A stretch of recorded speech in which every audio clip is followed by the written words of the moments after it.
Welcome, ladies and gentlemen, to another exciting edition of the Two Buck Sports Podcast, your premier destination for all things Southern sports. I'm your co-host Buckets here with my buddy Uncle Buck. Welcome to the podcast, sir. Glad to see you tonight. Man, are you glad to see me? Because here I am. We're getting ready for a new college baseball season starting this Friday. And as you're wearing, you're supporting your Mississippi State Bulldogs, the team that finished last in the West last year. I'm supporting the defending champions of the College World Series, the team that dominated Omaha with only one loss. And I have the hat to prove it. And so we're going to dig into that as we get on into the podcast. We're going to start our baseball coverage tonight. But man, it is good to see you. And so I went a whole week without seeing you in person, and so I feel like life's getting back, spinning on its axis again. Yeah, I was unable to grace you with my presence again, but at least you get to see me virtually tonight. I know you've been looking forward to that. And yes, ladies and gentlemen, if you think Drew has been insufferable about his Ole Miss Rebels thus far, just wait till baseball season starts, because the over/under is 1,000 on how many times that gets brought up for the next 4 or 5 months. Hey, you know better than anybody. You can win a national championship and turn to trash within a year. So Absolutely, just take a victory lap, man. We yeah, just we just took a victory lap and and enjoyed so it. forgive me if I enjoy it while I can. So, That's smart. You probably should have enjoyed mine a little bit more, especially when knowing that my bitter rival would follow us up, winning that it national championship. Can't even it say it. was it was just the a special form that's like a Russian level interrogation, like torture for y'all, for us to win it one calendar year after you did. Like there was absolutely no room at all to hold it over our head. You got 1 year, Yeah, I and got if COVID, and Ole Miss won a national championship in the same weekend. In the same weekend. and, That tells you you how know, it went. and you when 50 years from now, when you guys look back at your College World Series and you're saying, you're like Tennessee Vol fans, it feels like 2001, or 2021.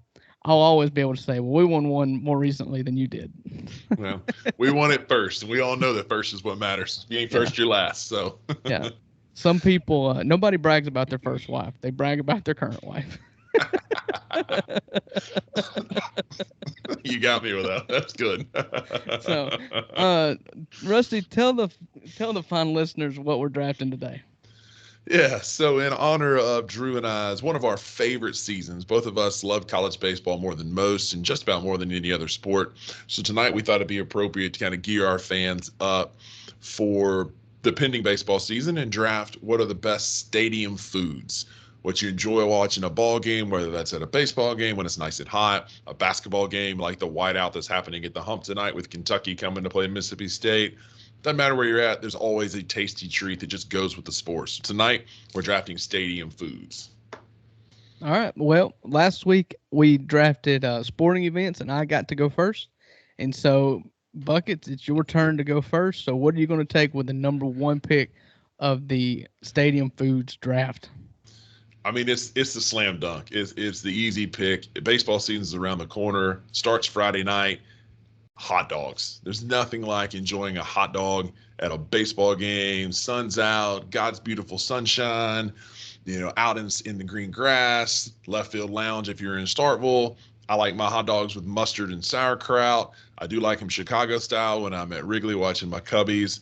I think we can agree that hot dogs are good in any which way except for with ketchup because we're adults here. Don't need to put that stuff on there. Just give me some mustard and kraut or mustard and relish, and I do enjoy a good hot dog at a baseball game. Yeah, that I wouldn't call that a home run. That is a solid double because anyone, anywhere can make a good hot dog. Now, hot dogs are synonymous with baseball, and that's what's on our minds right now. I don't know that anybody goes to a football game and orders a hot dog. Have you ever done that? That's fair. No, I haven't. That's a fair assumption. There's something about the spring and summer and relating that with grilling and at for our teams that we root for, the environment of the baseball games are about family, about grilling, about being outdoors, and then there's also baseball there.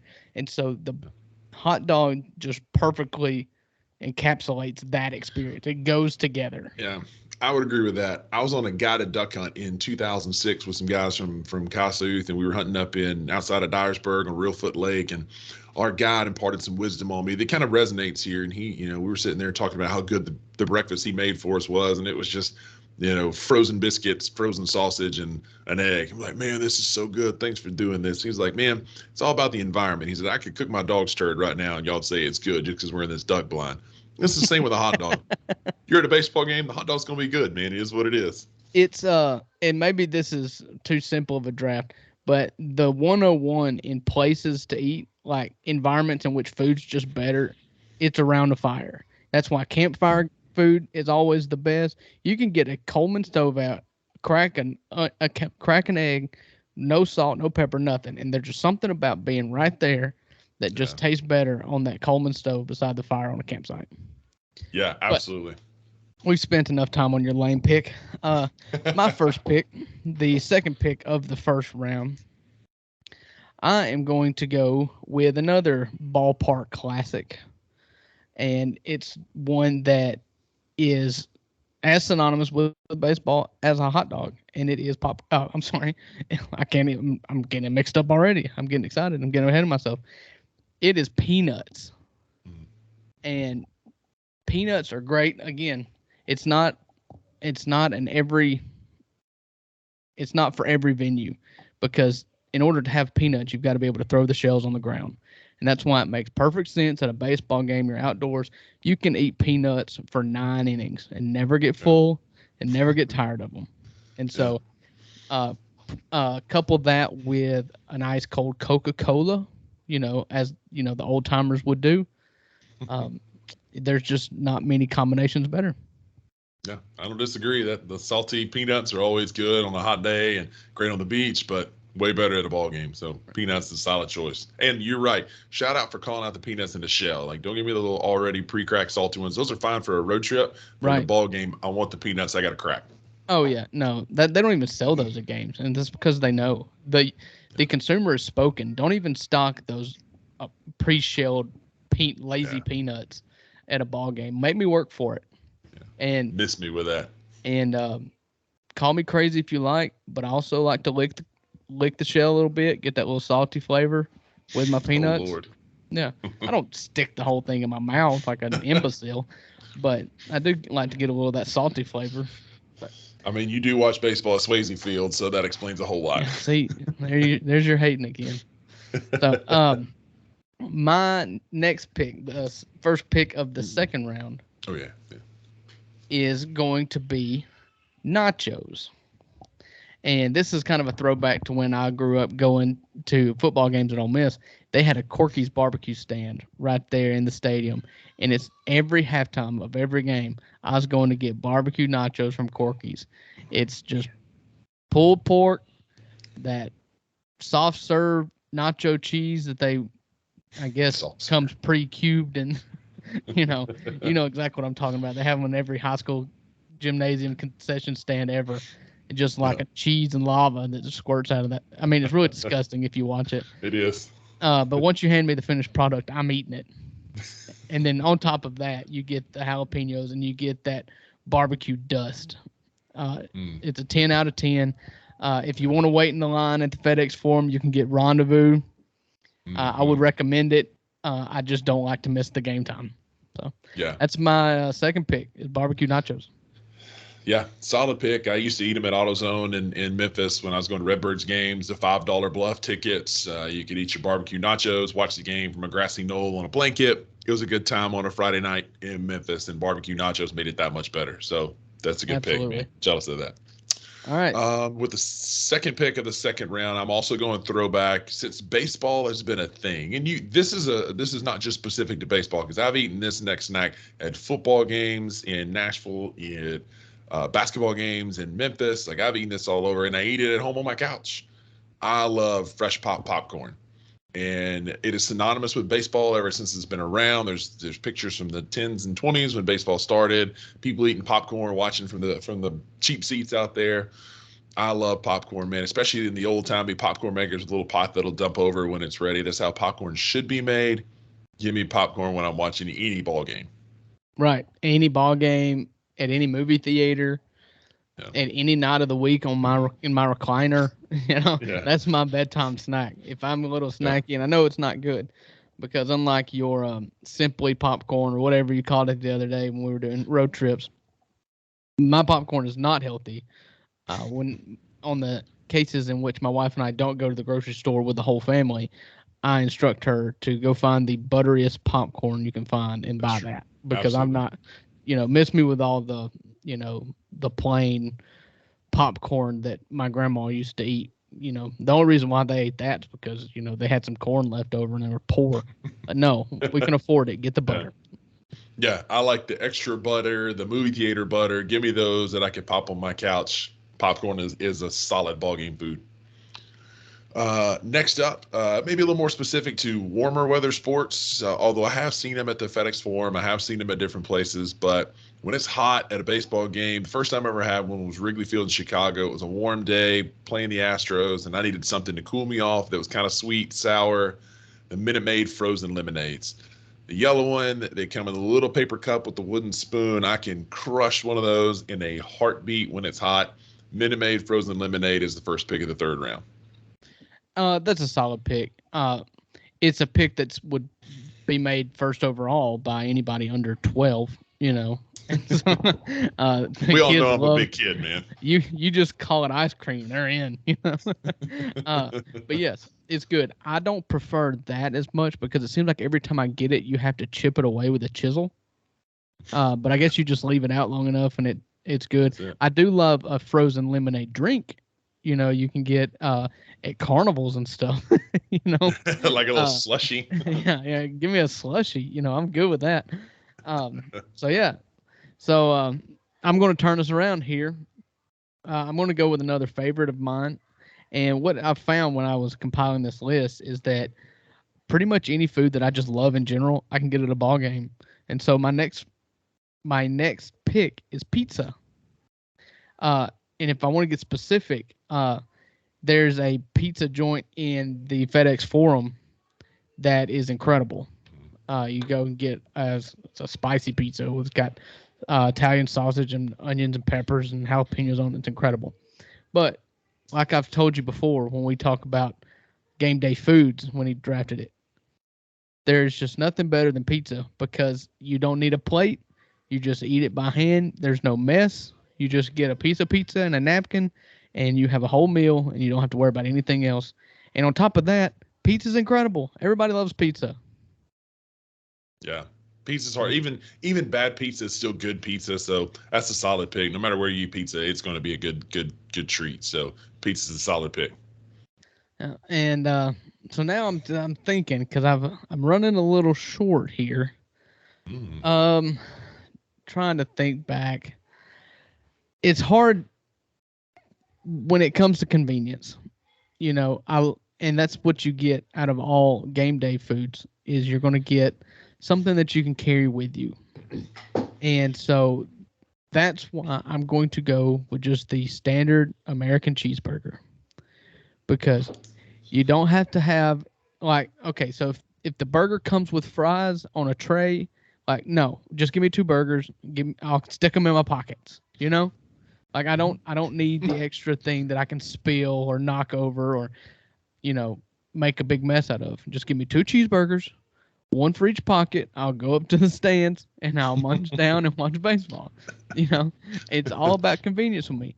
Now, if it's a bad cheeseburger, then I'll pivot, But if it's a solid cheeseburger and you've got to give it a shot the first time. Sometimes you don't know, so you just got to give it a shot.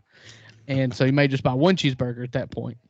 But once you find out you got a solid cheeseburger, then you just load your pockets up with cheeseburgers, go up to the cheap seats where I sit. Because way up where I sit, I'm trying to make as few trips down those stairs as possible. So give me a couple of cheeseburgers, get me a couple drinks. I'm wearing cargo pants for sure.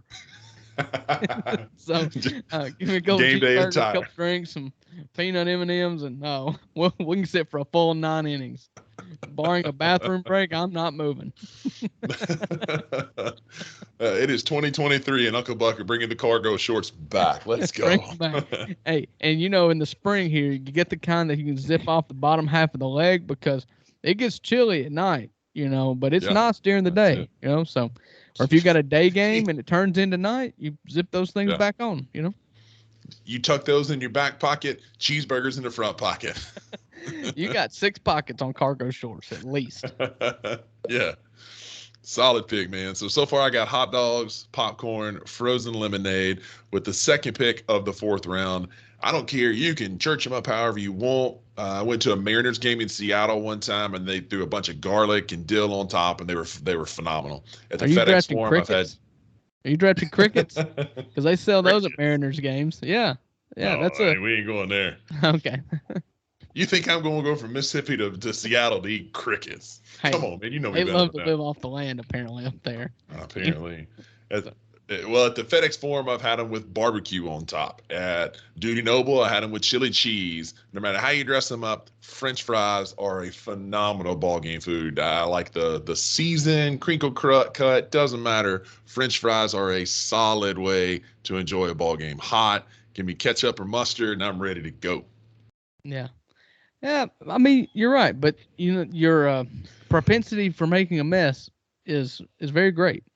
Won't you Oh just yeah. go get you an ice cream sundae and try to take those up the stairs? Listen, man. Funny quick story. I was at a Mariners game when I was in college. We were up there for a big conference, and me and a buddy we're up in the cheap seats with the rest of the group, and we go get us some garlic dill fries, and we take the opportunity. It's late in the game, and the Mariners and the Rangers are playing. It's back when Ichiro was still on the Mariners. We're like, hey, let's try and sit down behind the dugout and see if we can get away with it.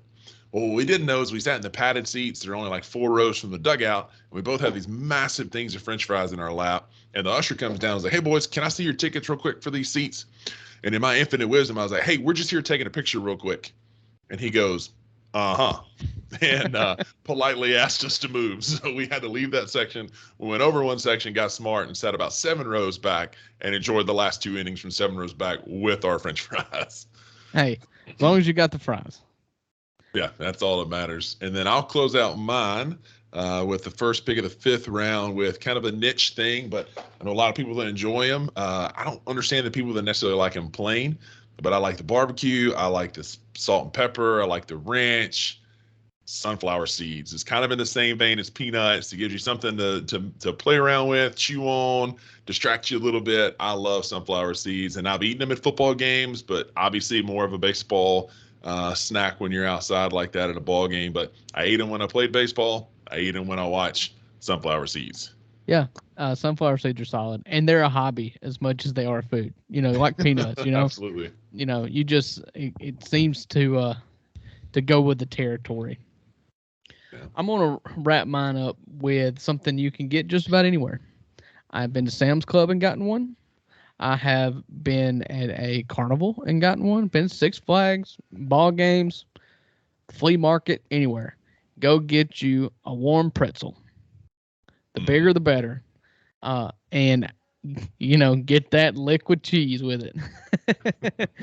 Here we go again. Yeah. So I don't do mustard with my pretzel. I do love mustard. Not as big on just their standard yellow mustard. If you got me some spicy brown in there, I would take it.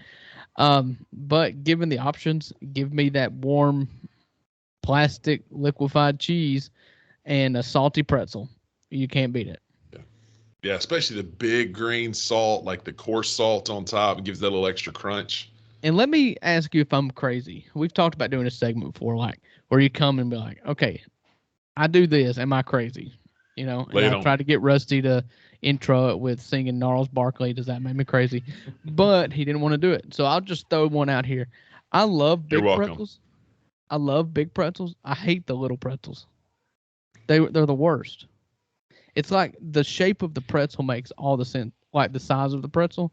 Because the pretzel sticks, the little thin sticks, they're okay. The actual pretzel that is smaller, that comes in Chex Mix, trash. Hate them. Am I crazy? That's not a crazy take. Not a Ah, crazy okay, take. good. No, Good. because it, especially when they're big, they still end up being a little gooey and soft in the middle. It's like a And when you got the small pretzels, they're all crunchy, hard all the way around. So give me the little small, or give me the big ones for the gooiness in the middle. okay. Thank you. Thank you. So, that's it. That's our draft. So Rusty, give me your list, and then I'll give everybody mine. Yeah, so I'll get these posted on our socials as well. So you can interact, give us a vote on the poll. We appreciate y'all doing that for the interactions for sure. But my list is as follows. I got hot dogs in the first round, popcorn in the second, frozen lemonade for my one sweet treat, French fries, and sunflower seeds.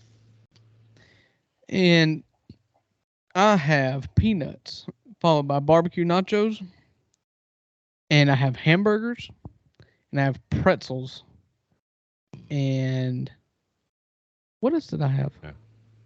Yeah, peanuts, barbecue nachos, pizza, cheeseburger, pretzels. Pizza. Come on, I man. didn't Don't do a forget good your job pizza. of writing mine down. I apologize to all my listeners. They're now seeing the level of preparedness that I have tonight. So, yeah, so that's my 5, and I feel pretty confident with my 5. So we'll put that up for a vote again this week, and tell us how the vote went last week. Because Yeah, I was just about to say, I kind of got, he kind of walked away with last week, and I went super niche with mine. I own that, but no excuses. You kind of dominated in the sporting events category last week. I think it was like 7 votes to 2, 9 votes to 2. It wasn't close. And one of those votes was mine. So don't give the real numbers. Just say like 60%. We don't need to know there's only 9 votes. Hey, we're getting there though. That was more than some of our early polls. That's all I'll say. Yeah. We're a growing Twitter poll podcast. where me and you were the only ones that voted. So here's a We're getting challenge there. to anybody who's listening to this: go vote. Vote.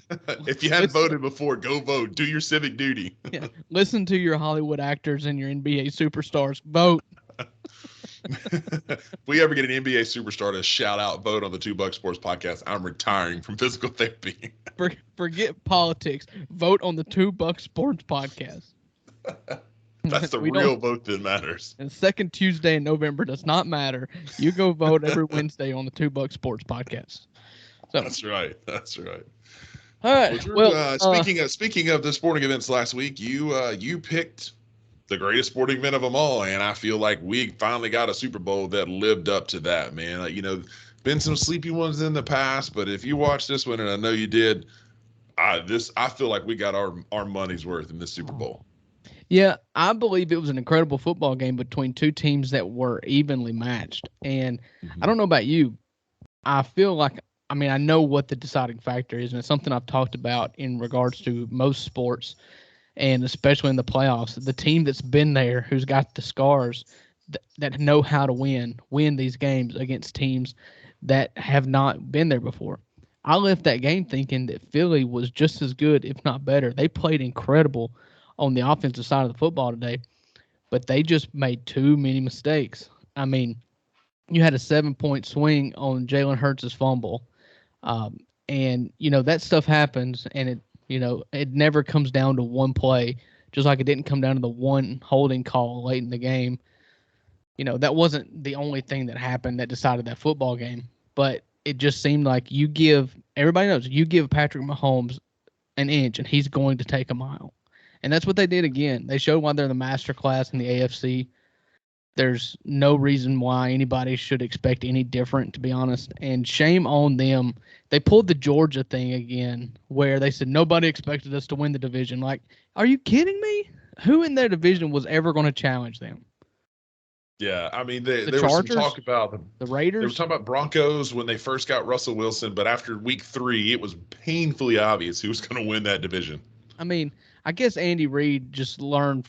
I guess he's one of those old heads who just knows how to push buttons on his team, and that is necessary. Saban does it. Kirby Smart obviously does it. But to clip out the one thing, I was watching their parade today, and Travis Kelce shouted out, I believe it was it Booger McFarland, who the one guy that said that they weren't going to make the playoffs because they lost Tyreek Hill. And those guys are always just trying to find something to have a controversy about on. So their word means nothing to me, but they took it and was like, nobody believes in us. Like, dude, you're the Chiefs. You've been to 5 straight AFC championship games. Why would anybody think that you wouldn't make it? Yeah. He And comes across as just tone deaf. Read the room, yeah, man. just Come on. false. It's just And falsehood. That's all. yeah, that's all you can say it as, man. And you mentioned Pat Mahomes, and he deserves a ton of credit. Travis Kelce, ton of credit. Chiefs offensive line. Pat Mahomes, the only reason he got his jersey dirty was because he chose to run the football. Like the Chiefs O line played an incredible football game, but not enough credit. Like Andy Reid coached his butt off because early on, Philly was doing everything right. They were moving the football, they were stopping Kansas City, they played a good football game and got a double-digit lead. But Andy Reid made some serious adjustments in the first half and especially at halftime, and that was two different Kansas City football teams. Andy Reid really stepped up. The Walrus himself made some phenomenal moves. And I don't know if you saw, did you see after the game what Terry Bradshaw said to him? Oh, remind our listeners.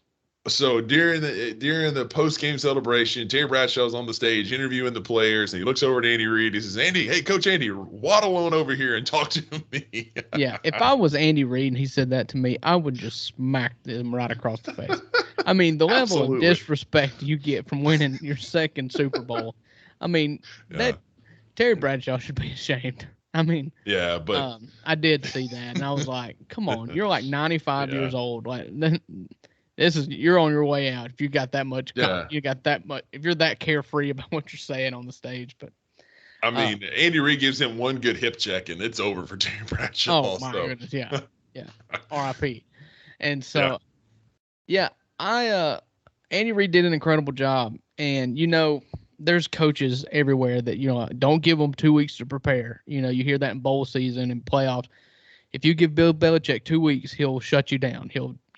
Andy Reid belongs in that category now because he looked and he said, Philly plays mostly man, and so I'm just going to shift. And it was crazy. I was listening to I don't remember. It was one of the post game shows.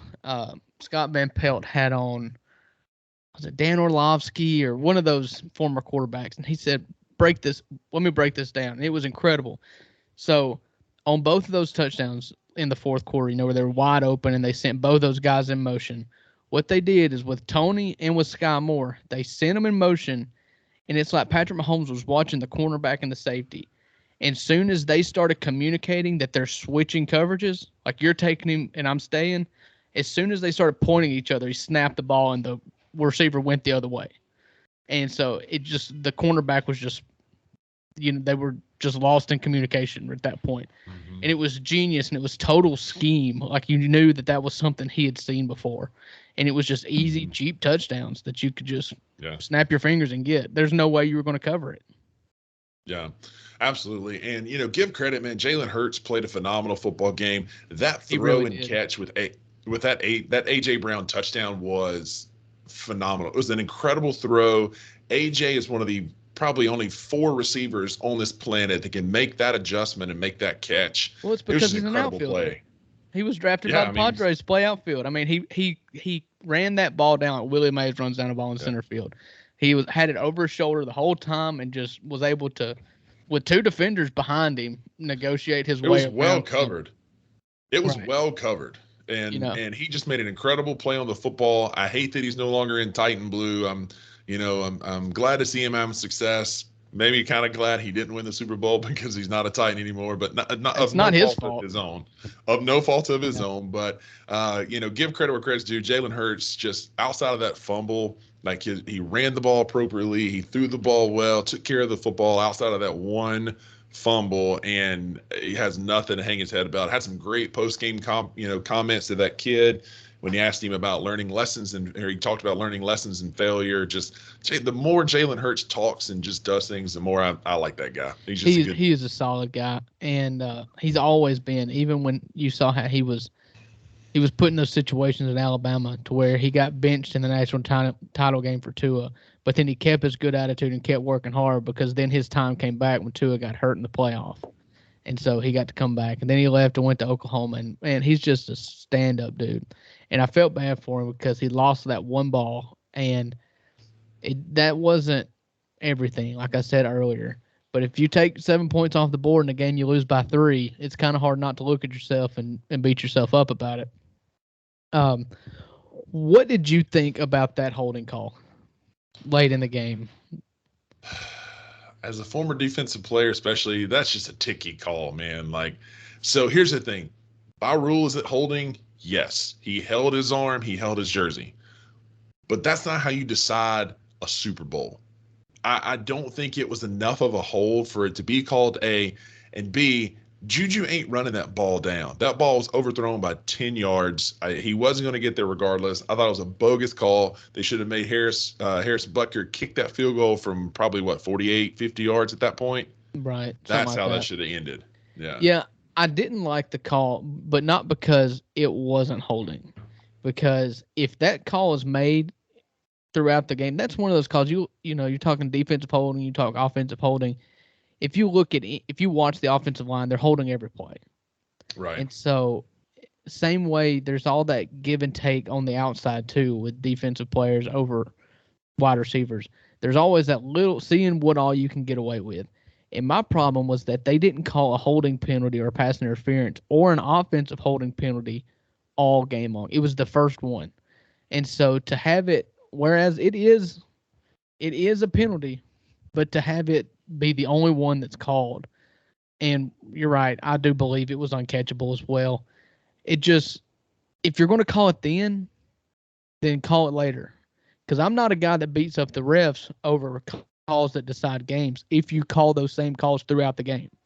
Because if you're calling them strict throughout the game, then the defensive players know you got to play extra careful. But if you let them go all game, don't call it at the very end. Now, I've always given refs an out on on game deciding penalties, because if you call them all game, then that's a penalty. Penalty is a penalty. But if you're not going to call them all game, don't call them at the very end. Yeah, by rule, like you said, it was holding, but they've been letting them play. They played physical. There was a lot of contact at the line of scrimmage and beyond on the receivers, on Travis Kelce or Dallas Goedert when they were actually covered, because both those guys were open all night long. I agree. It was not the right timing because it had been a physical game where they let them play all night. Don't call it right then and finish the game that way. And A.J. Brown, God, I love him so much, because Juju thought he was going to get cute today, and yesterday, and put the Valentine's Day gif out there with the defensive player and said, "I'll hold you when it matters most." And A.J. Brown just roasted him on Twitter. I'm sure you saw it, but I'm going to read it to you because I love it so much. If I couldn't love A.J. Brown more, he responded to Juju. Said, "First off, congratulations. Y'all deserve it." Okay, he's going to be nice. Mm-hmm. Nope. This is lame. You was on the way out the league before Mahomes resurrected your career on your one-year deal, TikTok boy. He admitted that he grabbed you. Don't act like you like that or ever was, but congratulations. He called him TikTok boy. And yeah. I want to buy a Juju jersey that says TikTok boy on the back. Yeah, AJ, I think I texted that to you. AJ called a body. Absolutely body bag Juju. Yeah, it very rarely, 3 days, 4 days after the Super Bowl in which you lose, do you become the winner, because he won it yesterday. I mean, my goodness. Yeah. And there's few people in the NFL that's as unlikable as Juju. He kind of fits with Mahomes, even though I give Mahomes a little bit of I don't hate him as much as the rest of the world does. And don't put him with his brother and wife. Don't put him with them. Yeah. I separate them because we all, we're siblings. You can't. Don't let me pay for their sins. So, yeah, that's my thoughts on the Super Bowl. I thought I got my money's worth. It kind of felt like it was kind of felt like it was over too quick. You know what I'm saying? Like, I was wanting that Philadelphia drive, for the chance. I wanted to go to overtime. Yeah, and so, but yeah, all things considered, I felt like it put a great bow on the NFL season, and we get to move on to college baseball now. But before, you want to talk about the Grizzlies? They did make a trade since our last our Yep. last podcast. I do, before it gets too far away, though, I do want to acknowledge the Memphis Grizzlies are currently shooting 52% from beyond the arc right now in a game against the Jazz. We are 10 for 19, which absolutely never happens. And we are beating the hapless Jazz currently 57 to 39. And one, Jaren Jackson Jr. is 4 for 6 from beyond the arc tonight and only has one foul at almost halftime. So shout out Jaren Jackson Jr. for not fouling people. Yeah, he's got to do better. But the problem with Jaren Jackson Jr. is he doesn't foul in games like this, in which we're the obvious. It's like he Right. gets too wound up for big games, nationally televised games, games that have playoff atmospheres. That's Yeah. when he goes crazy with the fouls. Oh, Like you mean like 6 fouls Sunday, in 20 minutes? yeah, Sunday against Boston, in which they were playing Mike Muscala and Al Horford, and so that's another instance in which you played a team that shot career highs from three again. So We keep talking about that on this podcast. It keeps coming up, but like at some point, like yeah, we're getting these teams on their career shooting nights, or is it that our perimeter defense is allowing that? Because again, like if it happens once or twice, you catch teams on hot nights. But when it's happening game after game after game, watching that C's game on Sunday, we were trying to switch on too many screens. Nobody was fighting through any screens, and it was leaving these guys wide open. And sure, Derek White or Mike Muscala, they're not going to hit these every night, but they were hitting them that night. And so at some point, you got to stop switching. And Jason Tatum was having an awful night. A lot of credit to Dylan Brooks because Dylan held him to 16 points. And if you can hold Jason Tatum, Jason Tatum. Tatum to you. Thank Yeah. you, Jason Tatum. I had a brain fart there for a second. Too many words. To 16 points, you're doing something. But what was happening is because he wasn't scoring, he would drive and kick out. We had too many times that we were crashing the lane and leaving the perimeter wide open. It's another example of our perimeter defense not being good. And that's why teams keep having career nights against us because our perimeter defense is not that good right now. Right. You let any NBA player stand alone, they're going to hit 40% of their threes, Yeah. If you hold Jason Tatum to that kind of game, that's the game plan. If you played Boston, they were down Jaylen Brown, they were down Marcus Smart, they were down Right. who am I missing? Anyways, That was the main ones. They were down three of their best players, and Malcolm Brogdon. Yeah, Malcolm Brogdon. That's they were down three of their best players, and you hold Jason Tatum to, I believe it was 3 of 16 from the field, something like that. You think you're running away with that, but instead you got huge nights from Horford, from Muscala, from Peyton Pritchard. I mean, it was frustrating, and they showed a lot of character coming back in that game because they were down 13 at the half, and they came back and took the lead, I believe, in the third quarter. And then let it slip away again later because they started shooting fireballs again. But anyways, we can talk about that. I wanted to get your thoughts. The trade deadline came and went. Turns out that teams like like Toronto and like Chicago that we thought might be sellers ended up being buyers, and they were not going to get rid of anything. So the Grizzlies settled with shipping out Danny Green and his broken legs and 3 second-round picks to the Clippers for Luke Kennard, who is the best three-point shooter in the NBA last year. So I thought you got him for virtually nothing, and that is an A+ in my opinion. It wasn't the splash that everybody wanted. It wasn't OG Anunoby or Mikal Bridges, but it was an amazing three-point shooter on a day in a trade deadline in which the asking price was too high on everybody. Yeah, I think it was a good example of playing around the fringes, making a move to address a need, but not going all in and pushing all your chips in. That's not saying we didn't try, because all the reports are coming out that we tried for Kevin Durant, we tried for Mikal Bridges, we tried for several for OG. Shout out Zach Kleiman. He was making phone calls and trying to make those moves. But on this end of it, I'm proud that we didn't push the envelope and really hamstring ourselves for the future. What it shows is we're truly following that Spurs model where we're going to grassroots build this thing. I believe we're going to make a trade this offseason when the asking prices come down a little bit because you don't have that captive audience.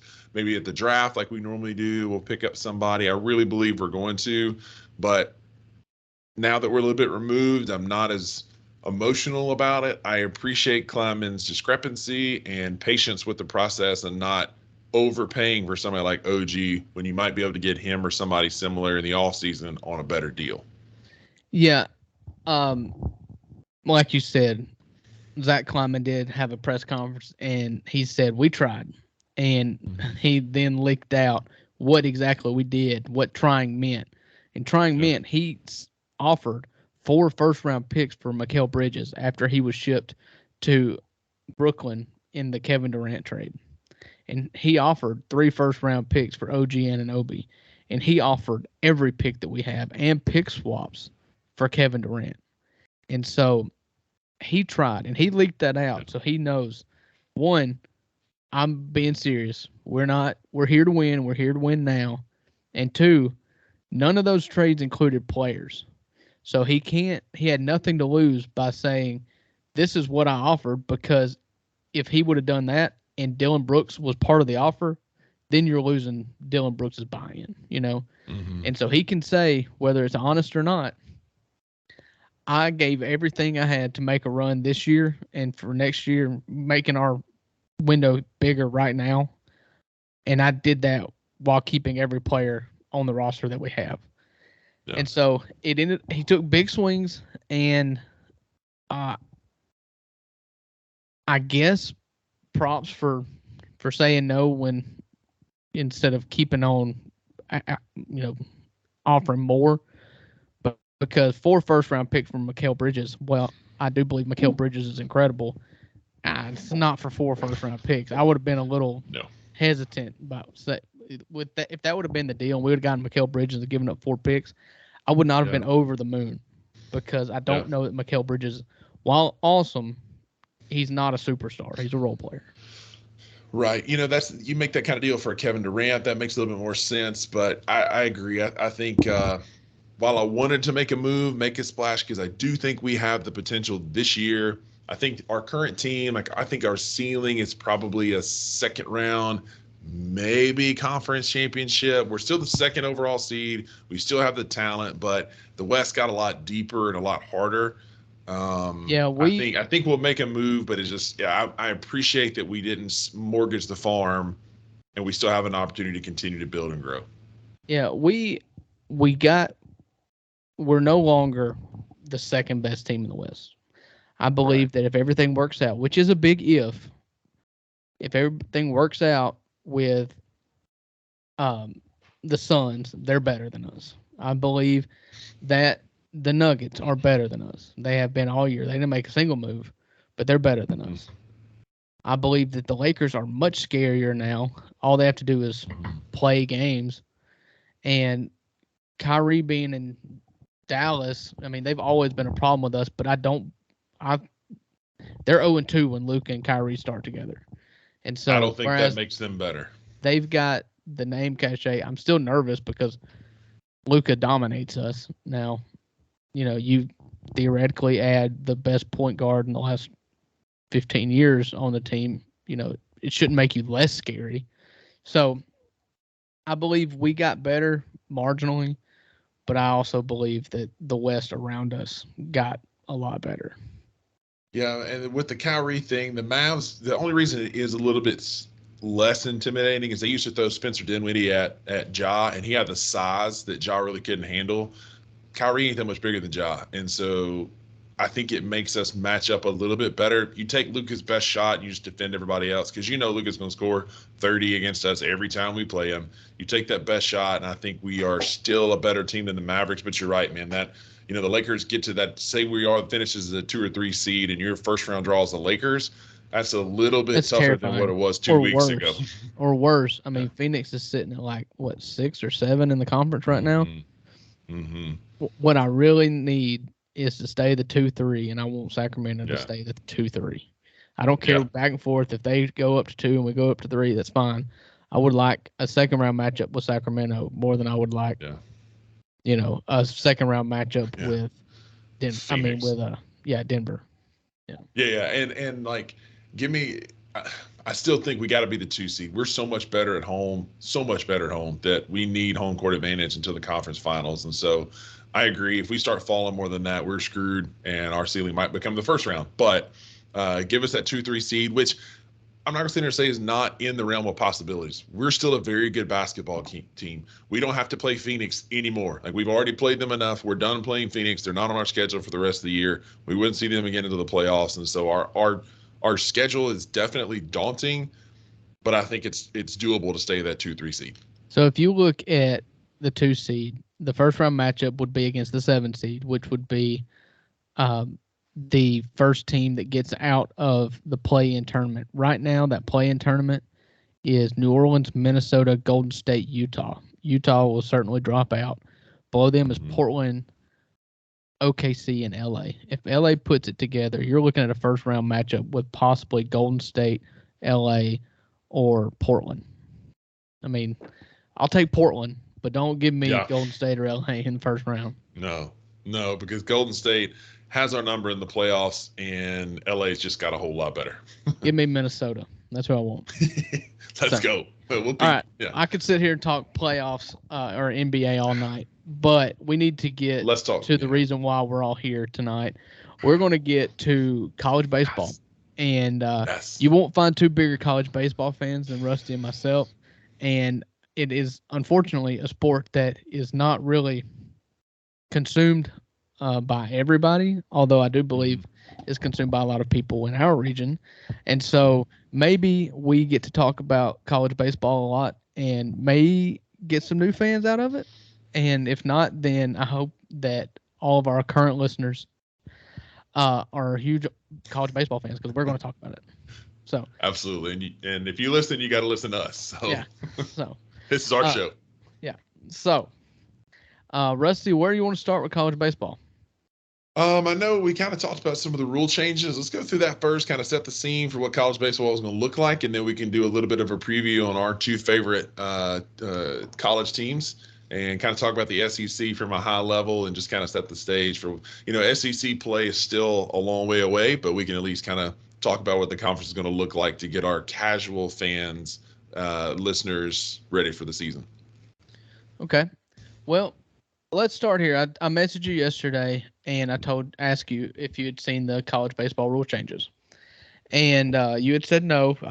It kind of started making more rounds today, so you may have seen it now.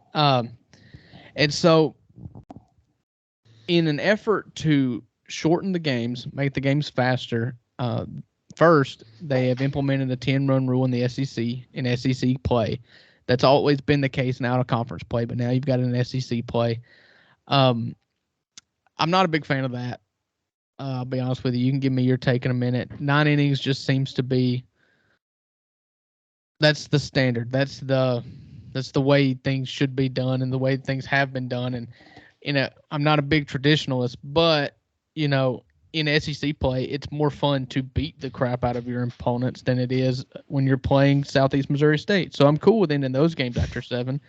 But if we're dominating Florida by 14 runs, I want that game to last as long as possible. So I'm not a big fan of that one. What do you think about the 10-run rule in SEC play? Not a big fan. I agree. When you're on that side of it, it's not a lot of, it's awesome. Let's drag this thing out. Right. But last year we lost to Tennessee 27-4. And that sucked. And so from that perspective, I understand. I agree. Overall, no, I don't care for the rule. Let this thing play out. Crazy things happen. Find a way to get out of the game. That's part of it. We sit there. All that to say, we took our beating last year in Tennessee. I think they scored 20 runs on us 2 out of the 3 games. So you take your stripes, you move on to the next one, right? They beat the piss out of us last year too. But baseball does have a problem when it comes to college baseball, especially when it comes to length of games. I believe, and I think you were wanting to talk about this later, but this is going to try to fix the problem that you see. And the problem that you have and are probably going to talk about is the fact that these games are not nationally televised enough. And I do agree with you. The problem with them not being – the reason why they're not nationally televised enough is because the dang games last 4.5 hours. and you can't schedule them. TV companies, ESPN, can't schedule these because one game may last 3.5 hours, and the very next day it's going to last 4 hours and 45 minutes. And when you're scheduling out TV, you want a 6 o'clock game, you want a 9 o'clock game. There's no way, there's no regularities to it. You look at the NFL. This is the same problem with college football. NFL games, you start the 12 o'clock slate on Sundays. Every game's at halftime at the same time, and every game ends at the same time. They've got it down to a science when it comes to getting the games going and getting them over. College has a big problem with that. College baseball has a big problem with that. And so the blowouts, sure, I would love to watch 9 innings of Ole Miss just beating Mississippi State like a redheaded stepchild we'll extend the game, make it 20 innings if we're up by 10 plus runs. I'm cool with that. However, I get what they're trying to do. And they're also trying this in another way, which is the rule change that I wanted to talk to you about. And they are implementing a pitch clock. And this pitch clock has been going on for a couple years now. However, it was common knowledge that nobody even paid attention to it. They had a 20-second clock for when there were no runners on base. And if you didn't get it within 20 seconds, nobody cared. They just common knowledge that they were not going to pay attention to it. But now they've cracked down. And you know how the SEC does and how sporting rule makers do. They do points of emphasis when it comes start of the season. And they've made this a point of emphasis. So not only is it when runners are not on base, but it's when runners are on base. And it's also they're going to have a clock for when coaches come out for a mound visit. And the time in between when the ball is in play by the batter and then out is made or a dead ball is called to when the next pitch starts. Everything is going to be timed. And if the pitcher does not start his windup before clock hits 0, then a ball will be issued. And same way, if a batter is not in his stance with 5 seconds on the clock ready to hit a baseball, a strike will be issued. And this is where I understand what they're doing, but for non-conference play especially, you're going to get a lot of crucial at-bats in which balls and strikes are called because of the pitch clock. And it'll have nothing to do with execution of the pitch or the batter's execution. It'll just be because of a pitch clock. Bases loaded, crunch time situation late in the game, and you get ball 4 because you don't start your windup quick enough is just going to be a kick to the stomach. Yeah, I agree wholeheartedly.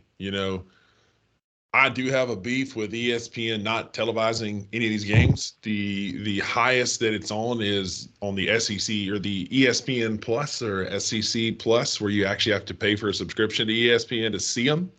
None of them will be really nationally televised until the regionals, until we start getting the playoff time. So I understand that this is an effort to try and get to that. I think it's a bit extreme for a first step. Some of these coaches, if that 30 seconds starts when they start up the steps of the dugout, some of these coaches ain't making it to the mound until there's probably 8 seconds left on that clock. I know Mike Bianco is famous. When he's got an arm in the pen warming up, he will crawl to the mound. He will amble. Yeah. Now, Tommy Vitello at Tennessee, who wants to go up there and chest bump some of them umpires, he'll get there a little quicker. Yeah. But you imagine telling Augie Guerrero, the famous coach at Texas, that you got 30 seconds to get out to the mound and talk to your pitcher. He's going to tell you where you can put that 30 seconds. He'll spit on you. Yeah. That's it. Let me be clear. So in minor league, let me just frame it this way. Minor leagues, they did this last year, except they did a 16 and an 18-second clock. So even quicker than this. They shorted their game times by roughly 25 to 30 minutes. And if that's the outcome, I think that's a good thing. The problem is getting used to it. And in college especially, when you have, let's be honest, even in the SEC, when you get into those middle innings, sometimes those pitchers are not great with command, and you're struggling with finding your rhythm, finding the strike zone, and then on top of that, you've got a shot clock on you. Yeah. This thing could get squirrely quick early on. It takes an extra level of preparedness and an extra level of mental toughness to not only not be able to stand on the mound and take a breath and collect yourself before pitch, but be in that situation and know you got to hurry. You know. Yeah, especially early season, like you're saying, these non-conference games. You got these freshman kids that are out there pitching on this stage for their first time, because this is where you're going to try and find out what you have in your bullpen, what you have in arms. And so by now you know who your starters are and who you can count on. But this is where we're going to see a lot of freshmen and JUCO transfers and first-time players playing at Duty Noble and playing at the box and playing at Swayze Field in front of fans they haven't played before, and large crowds. And so add on top of that the pressure of having to get it done in a quick time, I think there's going to be some growing pains. If the end product is more nationally televised games and a bigger brand for college baseball, I don't hate it. I'm just curious how it's really going to be implemented and what it's going to look like. And we'll know within the first few weeks of how much is really going to change the game. And hopefully by the time we start SEC play, most of the bugs will be worked out. Right. Anything that'll shorten the game and make it more watchable from a television point of view is a good step. And a lot of this, you're right. You may think the first step is too harsh, and maybe you're right. And they'll meet in the middle. Next year when they'll slack off on it when conference play gets here. But anything that can shorten these games and make them more watchable for just the general public and the baseball fans that don't necessarily love college baseball. Right. If you can rope those folks in, shortening the games will go a long way to do that.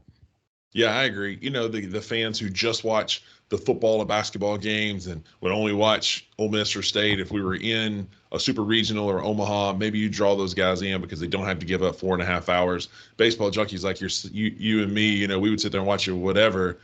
But getting those fans in is how you build a national brand. So if that's the end goal, then I'm for it. Right. So we're gonna start talking about our teams now. So as a whole, that was the biggest story that I've gotten to, that I've seen so far going into the season. And so you go first. Tell me what you think about Mississippi State's baseball team, what your expectations are going into it, and maybe who you think the biggest difference maker is. Yeah, so Mississippi State Bulldogs obviously had a rough year last year. We finished dead last in the West, had a horrible showing last year. As I've joked on this podcast many times, we took a victory lap. I think we're going to be better this year. Our offseason was good. The transfer portal was really good to us this year. We also have the second-ranked incoming freshman class by D1 Baseball. I think our team got a lot better this offseason. Transfers like Colton Ledbetter, who was the SoCo Conference, Southern Conference tournament MVP last year for the Sanford Bulldogs. He was ranked the 5th best transfer by D1 Baseball. He's a 2-year starter at Sanford, career average 318, 57 RBIs last year. He's a solid contact hitter, going to man the outfield for us. Another rowdy Jordan type. He was a double-digit home run guy last year, but he's more of that 1-2 hole that just gets on base. Landon Gartman, transfer sophomore from Memphis, 7-1 last year. He's got some nasty off-speed stuff, velocity mid to low 90s. I think our impact players are going to come from transfers. Nate Dawn from Ball State is coming in as a middle reliever, but I think the biggest impact transfer for us outside of Colton Ledbetter is going to be Aaron Nixon from Texas. He was a freshman All Big 12 closer. And the Big 12 is like the SEC. It's a baseball crazy conference. And a guy like that wins Freshman of the Year, Freshman All-American, or Freshman All-Conference as a closer. Now he's at Mississippi State. We actually faced him 4 times in 2021 his freshman year, 2 times in regular season, 2 times in the College World Series. Went 3-1 against him, and his roommate Kellen Clark won't let him live that down. But offense is going to be good for us this year. Mississippi State's biggest question is our pitching. We don't have the Landon Sims. We don't have a Will Bednar. We don't have a Hootie walking through that dugout. Your starters are likely going to be some combination of Cade Smith, Casey Hunt, maybe this transfer Davis that came in, maybe Dawn from Ball State. But pitching is where we're going to have to see Chris Lemonis's creativity to create a starting rotation that can get you to what's a pretty good bullpen. Bullpen has got some talent. We've got some young talent that's going to be helpful. We got some guys who can throw the ball pretty hard. Parker Stinnette's coming back from an injury. I think he'll be a good setup man for us. We're just going to live and die by our pitching. And you and I both know when you get to Omaha, that's what matters. Like, you can hit the baseball all you want. Ask Tennessee, you're going to run out of steam if you can't pitch, right? Last year they ran out of steam because they couldn't pitch. We can pitch from the bullpen. It's just Lamona said in his press conference this past week, like, we've got to get to the 6th inning. That's our target. If we can get to the 6th inning, we've got some arms that can get us the rest of the way. We just have to get quality starts. And so starting the season with some non-conference, that's going to be helpful. Our season is very much front-loaded with some easy games. And then we play 6 of the top 10 nationally ranked preseason teams from March 24th through May 20th. So we get to that point, we're going to have some stuff figured out. But we got some power coming back in Hunter Hines, double-digit home run guy. Kellum Clark is back from a broken hand. He got in the Cape Cod League, hitting the ball really well so far this spring. Got an opportunity to be pretty good. I think we're going to be better. We're picked to finish dead last in the SEC West, and I think there's some teams that are going to be worse than they were last year. I'm looking at you, Alabama and Auburn. I don't think we're going to finish dead last in the SEC West. Well, I tell you what, haven't heard a longer preview for a team that finished last in the SEC West in my whole life. I could have kept going, but I didn't want to put our audience to sleep just yet. Yeah, but I'll be honest, because I'm not a hater. Unlike Rusty, I don't look for ways to just dog Mississippi State. I don't cheer for them, but good Lord knows there's things I hate more. You're right. State's too good of a program to finish last 2 years in a row. I don't know what happened last year. Honestly, they were terrible all year. I want to say the only series they won in the SEC last year was against Ole Miss. And yeah, it was. Yeah, y'all haven't won. We haven't lost a series to Ole Miss in like 5 or 6 years. Yeah, but we haven't lost a series in Omaha since 2014. So, well, there you go. Well, for us last year it was injuries were the biggest thing last year. Just to answer your question, we lost Landon Sims, Parker Stinnette, Stone Simmons in the same weekend series, second weekend of the season against Tulane, and the rest of the season was derailed. And when your gut tells you to enjoy your spoils from the first year, from the previous year, and then in the first weekend you lose your 3 best players, you're just nature's going to take over at that point. So take a lap. Yeah. And so my Rebels are playing this weekend too, and we start our title defense Friday against the Blue Hens of Delaware. And I'll be honest with you. I've told you on this podcast. I've told you in person. I've told anybody that has asked me. The best part about winning the national championship last year is that I did it with folks that I loved. You know, you had 4-year starters and Kevin Graham and Justin Bench and Tim Elko. And so all 3 of those are gone. You lost your Friday night guy. You lost the most dominant pitcher in Omaha. You lost him to the draft. You lost another starting pitcher to the draft. And so this team is not going to look familiar to me. There's familiar faces. You know, you've got arguably the best shortstop, the draft-eligible shortstop coming back this year. And so you're going to build that team around Jacob Gonzalez. You're going to build it around senior Peyton Chatinier. The middle of our infield is going to be our strength this year. They're the most steady hands that we've got. You know, Peyton being this will be his 4th year as a starter, and Jacob Gonzalez being a 3-year starter and a surefire top 5 draft pick in April. And so that's what you're building around. Outside of that, you're looking at a lot of new guys, a lot of transfers, and that starts with the Northwestern transfer, Anthony Calarco. He's a grad transfer, started for 4 years at Northwestern. Last year, he hit 325 and with 13 home runs. He was all Big 12. He is going to play first base for us. You know, he's going to play a position that nobody other than Tim Elko has played in 4 years. And that's big shoes to fill. And they got him. They went and got him. And he's the only option that they wanted at first base. And so that's who's going to get the nod playing that corner infield position. Opposite corner from him is going to be a fella named um, Ethan Ledge, who is another transfer. And Ethan is a transfer from community college. And so we've had luck with community college transfers last year. Being the College World Series MVP was our pitcher that was a junior college transfer the year before. And so he's going to be a big addition for us. You don't really know what to expect when you're talking JUCO transfers. I mean, you might as well roll dice. A lot of times that's kind of how it works out. But your corner infield is changing, and you've got two transfers, one from Northwestern and one from community college. And then outfield, Kemp Alderman is still here. I look for him to have a huge year. He is a corn-fed Mississippi boy, and as big a boy as you'll find outside of my boy Taiwan Malone, who in the falls plays defensive tackle for Ole Miss. One of my favorite players. I really hope he gets some DH work, because you're talking about a mammoth of a man to send into the batter's box. Just the biggest dude you'll ever find. And he led the team in exit velocity in the spring. So that's my favorite. That's who I'm hoping for. Another thing Ole Miss does not have this year is a stud defensive catcher. You look in years past with Cooper Johnson and last year with Hayden Dunhurst, and it seems like Ole Miss has always got an elite defensive catcher that you do not want to run on. This year, we're starting. I've just forgotten his name. Here I am on the spot.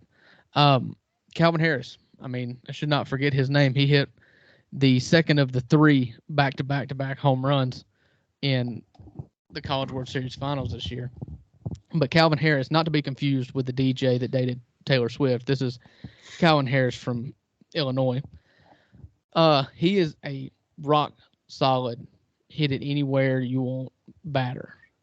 He played right field for us going down the stretch last year, and he was incredible. He was monumental when it comes to that run that we made in Omaha. He's going back to his natural position, which is catcher. And so to me, that's going to be one of the things defensively that I'll look at, is how good is he behind the plate. Because we've been spoiled with catchers who are good at framing, who are good at picking off runners and can really command a defense, even though their bat it hasn't been great. Like Cooper Johnson and Hayden Dunhurst have not been impressive with the stick, but man, they can command a defense from behind the catcher's plate, or from behind home plate.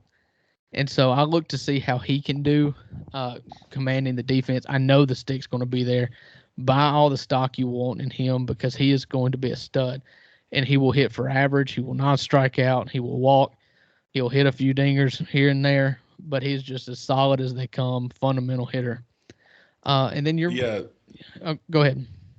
I was going to say, we can relate on that. Mississippi State's in the same boat when we lose Logan Tanner, who is just a stalwart behind the plate, and then we move over Luke Hancock back to his normal position. He's a veteran. He's savvy at the plate, very similar to Calvin Harris. And so we can relate on that, and I think that'll be a strength for both of our teams this year, is that presence behind the plate. Yeah. And you talked about pitching with Mississippi State being a question. We lost Dylan DeLucia, our ace. We never really had 3 starters. We rotated that third one, but we're going to start a true freshman in Grayson Saunier, who comes in, was highly recruited, passed up the draft, passed up the MLB to come to Ole Miss. He's as highly regarded as any pitcher has been since Gunnar Hoagland. When he got to campus, it was kind of a shock. So Mike's going to give him the ball to start. He's the only true freshman that started opening weekend other than Gunnar Hoagland, and Mike Bianco's 22 years in Ole Miss. So he's got to like him. And then we're going to start Javier Rivas, who is a junior college transfer, a lefty. He's going to start on Sunday, and he's going to hand the ball to Hunter Elliott, who is obviously going to be the Friday night guy for us this year. He was incredible in Omaha. He was incredible down the stretch. He's going to be a true sophomore from Tupelo, Mississippi. And just he was a snub in all SEC teams going into it. He was as solid as they came down the stretch that season. And so I look to have a very good record on Friday this year, like we did last year. Last year, the problem was just we couldn't win Saturday and Sunday. And so I look for Hunter Elliott to do it. And we lost our best reliever to Tommy John surgery. Josh Mallett is down. He had off season Tommy John surgery. So just really all of our arms all together is a question mark outside of Hunter Elliott. You've got uh, you know, you've got Jack Doherty who threw of 5 innings of perfect baseball in Game 1 in the College World Series Finals. You just kind of having to save him for relief duty because you don't really have anyone else you trust there with no mallets. And so we'll see how it works out. Like you said, lots of new faces. If you depend on recruiting rankings, whether it be transfer portal or high school recruiting rankings, you have a reason to be confident if you're an Ole Miss fan. You've got a coach that's proven he can do it now, and last year was his best job as a coach, just X's and O's, and just as a leader of a program when it comes to keeping the kids' head on straight and not letting them give up. And so he's got a chance with basically a blank slate here. You won the national championship and then you lost the heart and soul of the team and all of the guys that you were really counting on. And so he's got a blank slate here, and you like the players. You wish you had the old players, but you like the players they brought in, and now it's just exciting to see what they're going to do for you. I want to be unbiased. I think Ole Miss is going to be one of the top teams in the West again this year. I think that Ole Miss is a top 15 talent. Preseason top 10 might be a little high, but I think a top 15 finish by the end of the year is very, very feasible in a conference that's going to be pretty good this year. We'll get into that more as we get closer to conference play, but Ole Miss is a scary offense. You've got some guys that can really hit. Swayze Field is always a tough place to go play. I think Ole Miss and State will be vying for one of the top seeds in the West, though they've picked both of us a little bit further down, giving a lot of credit to A&M and Arkansas, who I'm not. Arkansas is always good during the regular season, but I don't buy them come playoff time. But I think Ole Miss is going to have a very good baseball team this year, and I think the SEC West is going to go through Oxford and Starkville once again this year, like it should. And I'm excited to see what this baseball season is going to look like for both of us. Yeah, I do believe that Ole Miss is in the top half of the West, and if you're just talking about any division in college baseball, that doesn't sound like a good thing to be. It's like, oh, you're shooting for top half of the SEC West. Well, yeah, that's means you're an incredible team if you're in the top half of the West, because LSU, they did just lose one of their weekend starters to Tommy John, but they are going to be really good this year. Arkansas is always really good. Auburn, Butch Thompson has put together an incredible program there. They did lose the SEC Player of the Year in Sonny DeShera, but they're always good. A&M always has players. Really good. They've kind of got a Jimbo Fisher thing going with them, though. And maybe that's unfair because they did make it to the Final Four of the College World Series this year, but they're always solid. So if you tell me Ole Miss finishes fourth in the West at 17-13 record, like, I'll take that. That's an incredible season. Same way with State. If you as a Mississippi State fan were guaranteed 15-15, would you take it? Yeah. Okay. Especially after last year. Yeah. Yeah. And so I think that you can't always in the West look at the records. Look at Ole Miss. They finished 14-16 in the West last year. In the SEC last year. And so just get into the tournament, do what you can. You're going to win some, you're going to lose some. Everybody does. And if you don't, then you're probably Tennessee and you'll get beat by Notre Dame in the Supers. That's right. The last number 1 overall seed going into the college baseball playoffs to win a national championship was the 0-1 Miami Hurricanes. Oh, I was going to ask if it was South Carolina that second year they went back to back, but they weren't the number 1 overall seed going in. The last one was the 0-1 Miami Hurricanes, and Tennessee got bit by that last year. And even Alabama, Alabama's getting better every year. They're still not a great team, but it's mostly because they're in the SEC West. And it's just like in college football. If you're in the top 3 or 4 of the SEC West, you had a really good season. And that's going to get you. If you're the top 3 or 4 seed in the SEC West, you're likely hosting a regional. you're also very likely hosting a super regional. And we all know Absolutely. that plays a huge, huge part in playoff postseason success. And so Unless I'm you're Ole excited, Miss. man. Ole Miss Yeah, has that's never true. won a home super regional. So There you go. I was at one in Starkville in '07 when we beat Clemson. It was one of the hottest days of my life. It was 103 degrees before the heat index, and we beat Clemson, go to Omaha. We had no business going to Omaha in '07 with Wes Ray as our best hitter. But anyway, yeah, man, baseball season's here. It's back. We've got some good teams that I think are going to make some noise this year. And I really like our chances of making some deep postseason runs, both in Oxford and in Starkville. So before we wrap it up, give me one player. Well, so if Mississippi State has an incredible season, a season that you hope for, what's the one player that's going to make the difference? What if I could tell you the stats of one player to decide whether you have a good season or a bad season? Who do you think it's going to be? I want one player to look at for State this year. So I've got. Can I give you? I got two because I've been thinking Give me about two. this a lot. I've got two. I got two. Colton Ledbetter, the Samford transfer. Kid can hit. Kid's a phenomenal outfielder. He's going to play left or center, very likely center for us. And Slate Alford. He's a sophomore. He had kind of what a baseball name. Of course, he's Had a a baseball rough player. right. Had kind of a rough freshman year, but he was the Wooden Bat League MVP this past fall. Really spent a lot of time in the cage hitting baseballs. He's going to step in for Cameron Jones at third base. Colton Ledbetter, Slate Alford. If they have big seasons, I know Hunter Hines, some of those guys will, but if those two guys can really develop this year, if we win, it'll be because those guys develop. Yeah. Well, I'll give you two then. And before I give you my two, you know who the SEC Player of the Year last year was? Sonny DeShera. You know where he transferred from? Samford. Oh, that's right. I forgot about that. That's right. Your Ledbetter fella was teammates with last year's SEC Player of the Year, Sonny DeShera. Going back to back. Back to back. SEC Players of the Year. You heard it here first. Yeah. So you're talking guys that look like defensive linemen hitting bombs. I got one, and then Sonny DeShera last year for Auburn. I mean, dude was just looked like Jim Tomey, except he had like 60 more pounds on him. Right. For me, Grayson Saunier, the true freshman, everybody knows to win an SEC series, which is what it's about. You can, as long as you win two, you're doing fine, but you're going to have two pitchers. And this guy's a stud, and he may be slow coming along. He is a true freshman.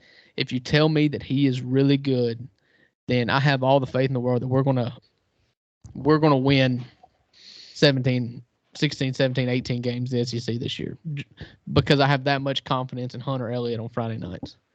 Second, like I told you, my boy, my corn-fed brother,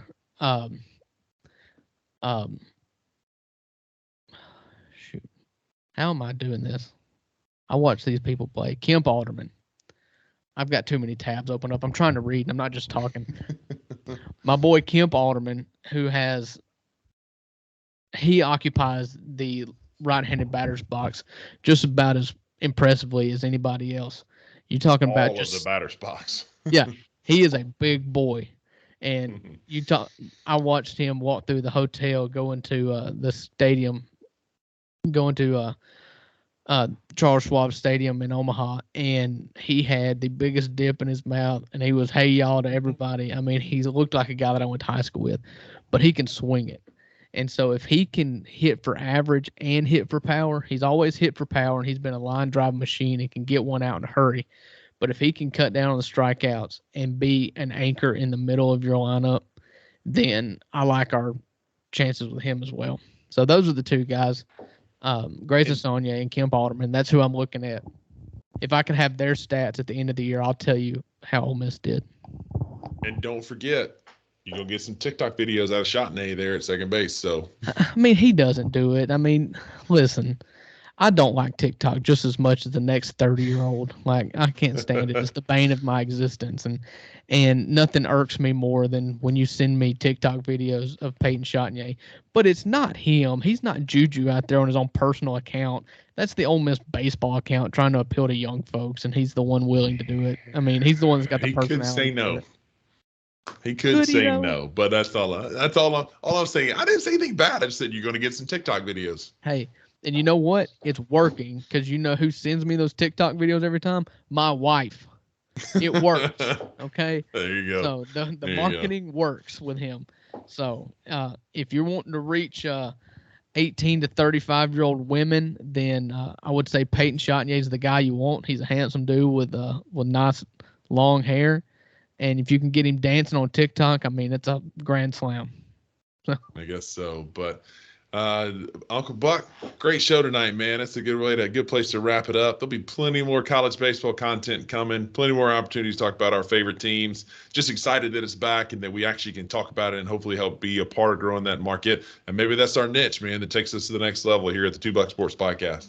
And be forewarned, fellow listeners, when Ole Miss and Mississippi State go 3-0 this weekend against the Sisters of the Poor that we play, we will not temper our expectations at all.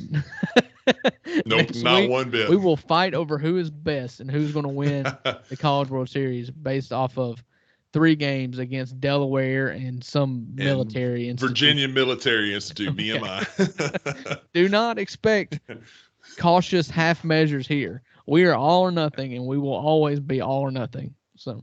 Absolutely. I'm going to book my hotel in Omaha based on this 3-0 sweep of VMI. You just wait. Well, let me tell you, as somebody who went to Omaha last year, there were a fair share of Tennessee and LSU fans there because they booked early.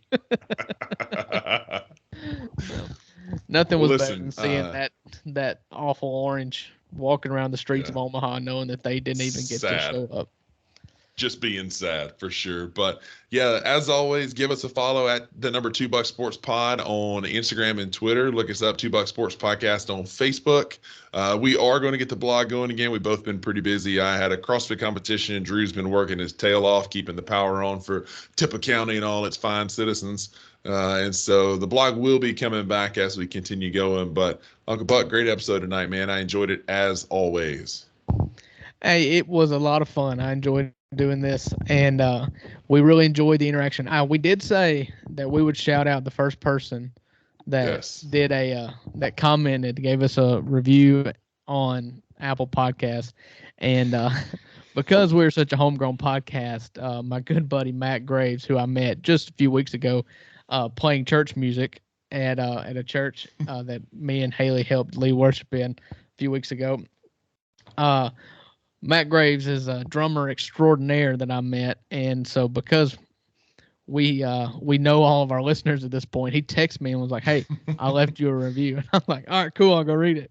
And so his Apple podcast name is Gravy26, and so Gravy26, so good, left us a 5-star review and a comment, and we appreciate that.